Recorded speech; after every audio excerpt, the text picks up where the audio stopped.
Selling Techniques and Sales Plan 101. How to not back yourself into a corner. Hey, questions are the ultimate lifeline that you have as a sales professional.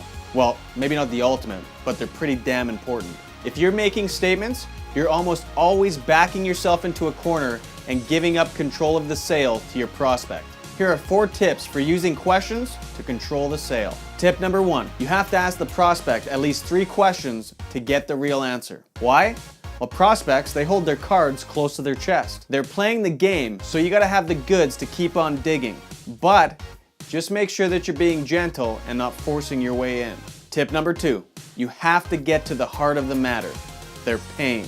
If you don't, well, good luck making a sale. The only way to get there is by asking intelligent questions that are based upon you actually listening to and empathizing with your prospect. Anything less than this is just prepackaged bullshit that they will see right through. Sorry about the language. Actually, I'm not. Tip number 3, always cushion your questions or you'll risk sounding like an ass. Here's what I mean. Customer says, "Why does it come with that software?" You reply, "Well, why do you ask me that?" See what I mean?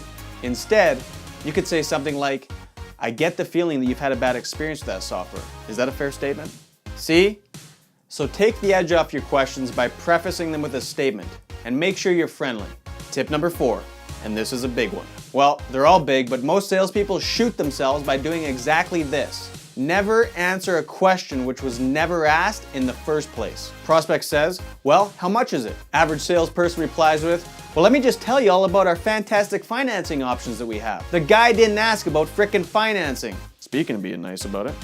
The reason salespeople do this is because they're making assumptions about why the prospect is asking the question. Don't do that. Answer their question with a question to seek to understand and to prevent yourself from giving up control and being backed into a corner.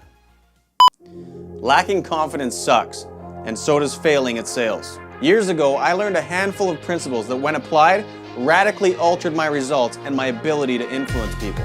I'm freely sharing what I've learned and applied with anybody that's serious about getting really good at selling. You're here right now, so you obviously want to get good.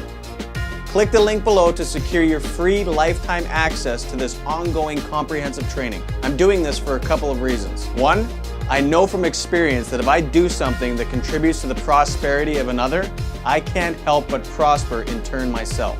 So I'm not doing this because I'm some selfless saint. I know I'll get back what I put out there. Number 2, I care about the profession of selling. I think it's a crucial skill to have. In these economic times where people are struggling for a job, if someone endeavors to become exceptionally skilled at selling, they can write their own paycheck and they'll never have to fight for an income.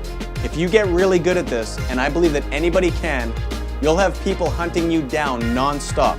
I guarantee that. So, click the link below and let's get you into the top 10% where all the opportunity and fun is. I'll see you there. Click the link. Do it now. What do I have to do? What do I have to do? What do I have to do, a dance?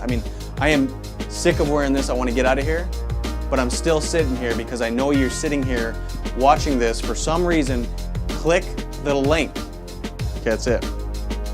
I'm shutting it down right now.